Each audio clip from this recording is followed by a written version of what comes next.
UP police भर्ती की परीक्षा को 3 दिन हो चुके हैं और बाकी परीक्षा 30 और 31 अगस्त तक होगी।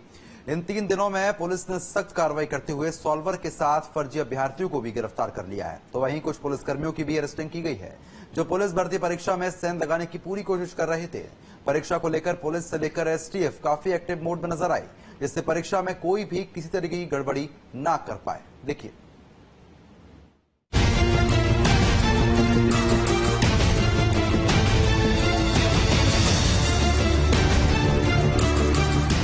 उत्तर प्रदेश कांस्टेबल भर्ती के लिए अब अगली परीक्षा 30 और 31 अगस्त को होगी।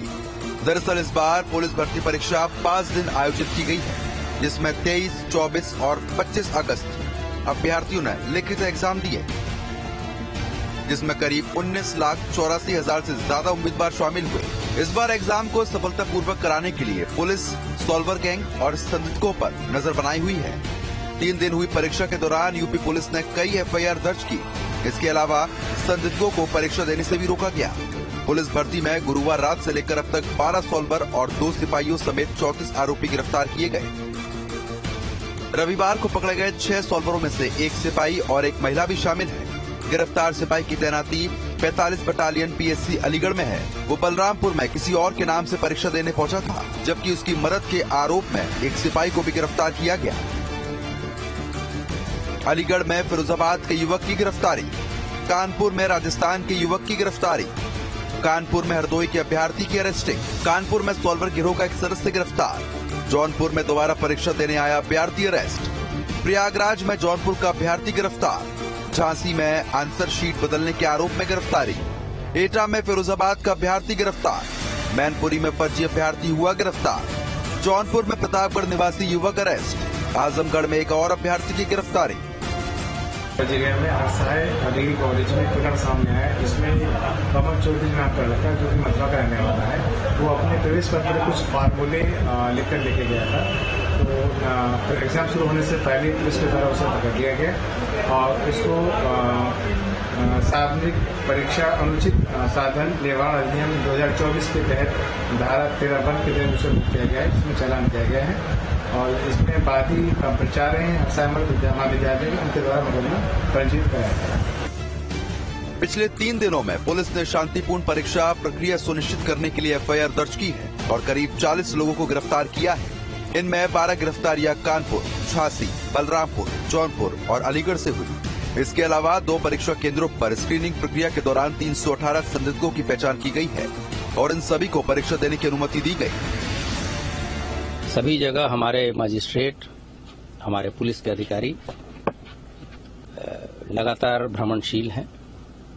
ये पूरी परीक्षा एक लंबी प्रक्रिया के तहत की जा रही है और इसमें बहुत सारे स्टेप्स होते हैं, जैसे प्रश्न पत्र का भंडारण, फिर वहां से सेंटर पे पहुंचाना, यहां बच्चों को का आधार प्रमाणित करना और उसके बाद से सुचारू रूप से परीक्षा कराना। तो इस बार ऐसी व्यवस्था की गई थी कि किसी को कोई असुविधा नहीं हुई।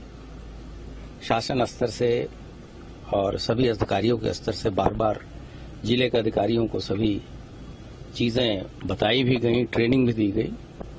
उस कारण से ही परीक्षाएं बहुत ही शांतिपूर्ण तरीके से चल रही हैं।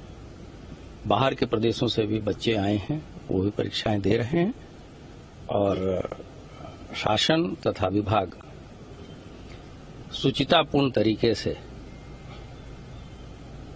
और एक स्वस्थ प्रतिस्पर्धा के तहत मेधावी बच्चों को लेने के लिए संकल्प है।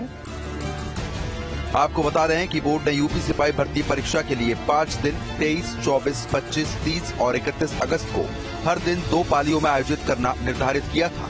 परीक्षा के तीसरे दिन 6 लाख से ज्यादा अभ्यर्थी एग्जाम में शामिल हुए। पहली शिफ्ट में 3,37,647 और दूसरी शिफ्ट में 3,41,120 कैंडिडेट ने एग्जाम दिए।